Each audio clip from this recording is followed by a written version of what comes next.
Hey son, what are you up to? Oh, I'm just working at the end of Stormlight series. It's going so well. How long's that going to take? There's only 4 books out, you know.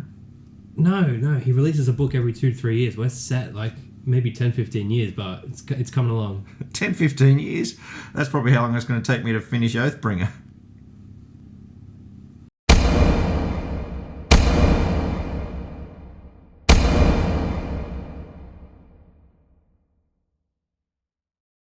Hey guys, it's Christian from Lost in Discovery and welcome back to the series where we are trying to find the ending to the entire Stormlight Archive. We're looking at Death Rattles, we're looking at foreshadowing, we're looking at anything we can get to try and look into the future of this incredible series. Now, if you're thinking I'm a madman, maybe I am, but if you doubt me, go back to episode 1, look at what we found, watch the next episodes, and come back to me here because we are going into uncharted waters today. And now guys, that Twitter update about the 5-year gap between book 5 and 6 of the Stormlight Archive, yeah, it kind of hurt a little bit and it made me think, is what I'm doing crazy? Yes. The answer was always yes. I readjusted my expectations a little bit and I started to think, can we get to at least the ending of book 5?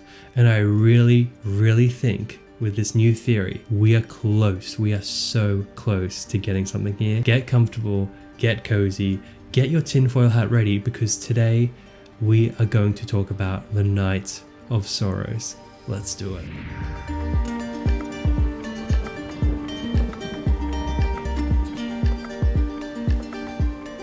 Okay, so with some heavy research, with some long effort spent on this video, I believe that I'm close to closing in on a theory of what will close out Book 5 of the Stormlight Archive, and I believe that is the Night of Sorrows. Okay, now let's start where it all began and look at one of the first mentions of this in a Death Rattle. Doesn't it feel nice to go back to the Death Rattles? It always feels good. I have seen the end, and have heard it named. The Night of Sorrows, the true desolation, the Everstorm. Now, looking at this Death Rattle, you might think, Christian, you're crazy, dude. The Night of Sorrows is clearly just the Everstorm. Brandon's just using another term to get us hyped for it. I beg to differ. I thought that initially, but looking closer into it, I truly believe the Night of Sorrows is its own distinct event. Brandon Sanderson is really pulling a bait and switch with us by naming the Night of Sorrows next to the Everstorm. And the reason I think this is because it's mentioned very few times in the series. Now, when a fan recently asked Brandon Sanderson if we had seen the Night of Sorrows on page, he said read and find out, which piqued my suspicions even more. And this question was asked before the release of Rhythm of War, but I thought to myself, could anything that has happened in Rhythm of War classify as the Night of Sorrows? Not really. A name that badass needs a way bigger moment. So I thought, I'm gonna look into this a lot more. And man, this sent me down an absolute rabbit hole of information. Let's see where this took me.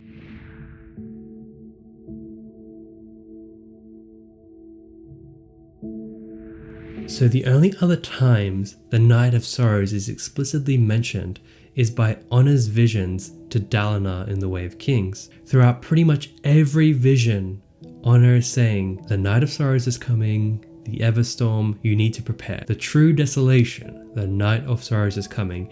Any sort of variation on this, he says true desolation, he says Night of Sorrows, and he also says Everstorm. Now we have seen the Everstorm, but I believe the Night of Sorrows is its own separate thing, as I've said before. We have a consistent amount of Death Rattles talking about the lights going out, or a huge lack of light in an end of world scenario. Now, some of these Death Rattles we'll go back to in other episodes, but just for the sake of this episode, let's look at them in the context of the Night of Sorrows. They are a flame, they burn, they bring the darkness when they come, and so all you can see is that their skin is aflame. Burn, burn, burn. Light grows so distant. The storm never stops. I am broken, and all around me have died. I weep for the end of all things. He has won. Oh, he has beaten us. The day was ours, but they took it. Stormfather, you cannot have it. The day is ours. They come rasping, and the lights fail. Oh, Stormfather.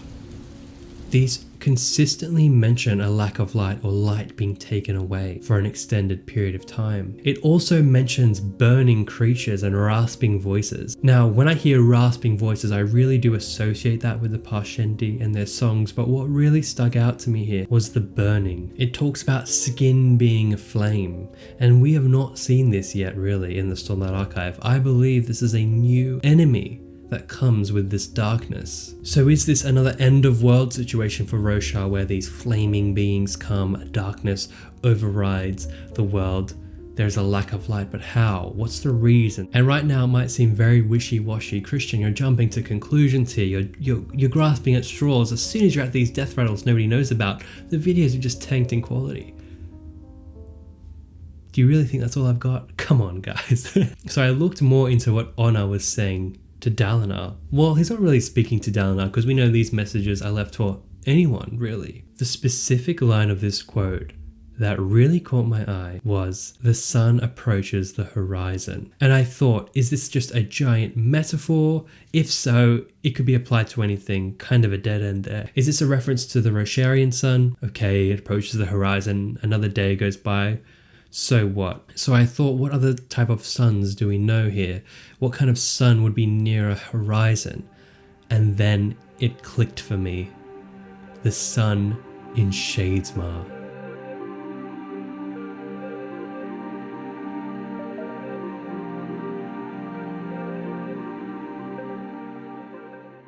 The sun in Shadesmar is explicitly described hovering just above the horizon in every scene we get in Shadesmar. It is always depicted being right above the horizon with that highway of clouds leading towards it. So I thought about this. I thought, is the sun in Shadesmar actually moving down slowly towards the horizon? And then I thought to myself, wait a minute, is the sun in Shadesmar even a sun? And that's where it gets interesting. So how do objects appear in Shadesmar? How do things manifest themselves in Shadesmar?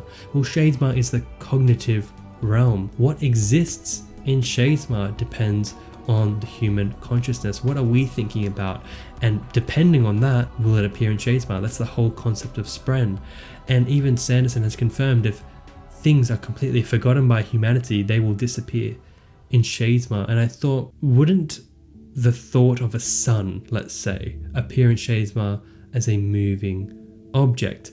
Or even so, wouldn't it resemble a sun in a more realistic way? Why don't we see planets? Why don't we see all of these other things represented in a similar way? And I looked into this, and a very common theory is that the sun in Shadesmar is actually the spiritual realm, or a representation of the beyond, or the afterlife, and these clouds leading towards it are the journey people will take, going to their final stage of life. And it's really inconclusive so far what this sun is. But wait, there's more. Obviously, guys, come on, have some faith. Have some faith, don't click off the video, I'm still going.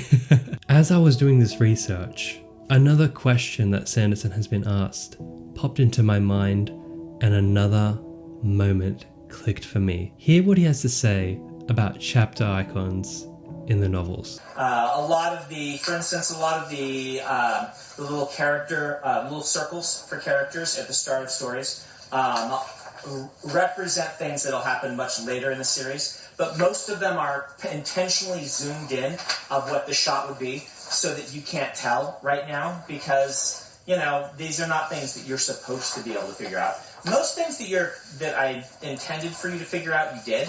And some that I didn't intend you to figure out, you also did. So people can feel very proud of that. But I wouldn't say that yes, there are a bunch of Easter eggs. There are a ton of them. But there's no way you can figure out what they are. So. And if he's saying we can't figure something out, or we're not meant to be figured out, or they're impossible to figure out, dude, that's what we're here for. So I heard that and I was like, that's it. Let's go to those icons. And I thought about this, and I've been looking at it for a separate video, but today it connected for this video. Who has a chapter icon that has Shadesmar on it? Think back to the Way of Kings and Shallan's chapter icon, which is funnily enough now Yasna's icon. We see what is without a doubt the Shadesmar sun approaching a horizon. Look at this compared to other art of Shadesmar, even the official art. Do these look like the clouds that are like a highway towards the sun? Or does this look like some catastrophic event that is happening? Look at the sun rippling in a reflection. What is happening in Shadesmar in this scene? And if we were to zoom out, what will it see? The sun approaches the horizon. So I got to this point and I thought, oh my god, the Night of Sorrows is real, the sun is approaching the horizon, God help us all. But who would be causing this? Why? What does it have to do with the sun and Shadesmar, and how does this all connect? Now we've had Death Rattles saying the Broken One reigns. 3 of 16, 3 of the shards, cultivation, honor, and odium used to reign, but now the Broken One does. And I truly believe this is leading us to an ending where odium wins at the back end of book 5. Broken One meaning Taravangian, his broken personality, his broken aspect of being odium. Clearly seems like this is what it's talking about here.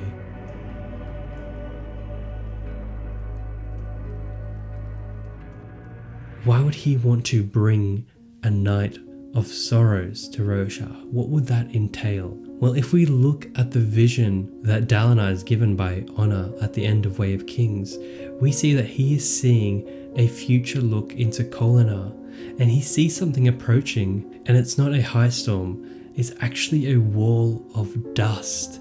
And the dust is moving forward, consuming Kholinar completely, and behind it he sees the silhouette of something grand, something larger, a new enemy. And this is right after Honor mentions, prepare for the Night of Sorrows. Now I believe this is something new altogether. I don't believe it's a new storm. I don't believe it's a take on the Everstorm. I think it's a complete lack of light. Now what provides stormlight on Roshar? Well, the storms and the Stormfather. Does that mean the end of the Stormfather himself? Because our heroes need stormlight to function. Without that, they're nothing. Unless you're Lift, who relies on Lifelight, who will be a main character in the following books in the second era of Stormlight. Sanderson himself has very recently said the end of Stormlight 5 represents the end of an era for the Cosmere, and the beginning of Stormlight 6 starts a new one. And what better way to do that than to completely change the game on Roshar, to take away the Stormlight, to take away everything we've known about this world and flip it on its head and leave our heroes in a position where they need to restore what once was.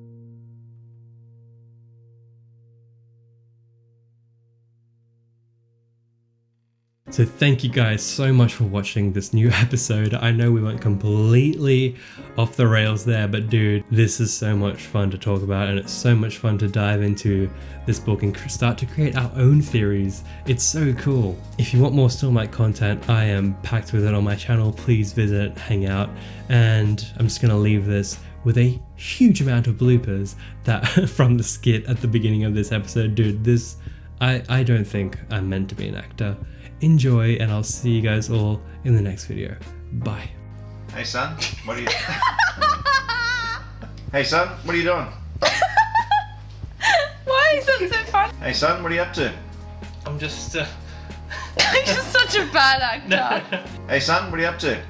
I'm just working on... Oh my god. No, I'm gonna get it. Hey son, what are you up to? I'm just working on that. Oh my god, I'm gonna beat you forever. Are you getting all these? Hey son, what are you up to? Oh my god, you can't do it. No, it's fine. Run it back. Hey son, what are you up to? I'm just... Oh my god! Christian, this is not good. You're not gonna be able to do I'm this. gonna get it. I'm just gonna get it out. What are you up to, son?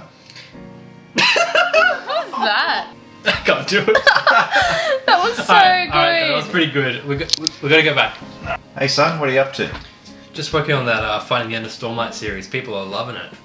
Really? How long is that going to take? There's only 4 books left. No, there's only 4 books out.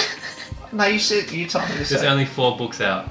Oh, there's only 4 books Oh. out. Fix the script. Oh. Oh, see, this is what I'm saying? That's Oh, no. He's off camera. It's so easy for him. Alright. Alright, we done? Alright. Oh my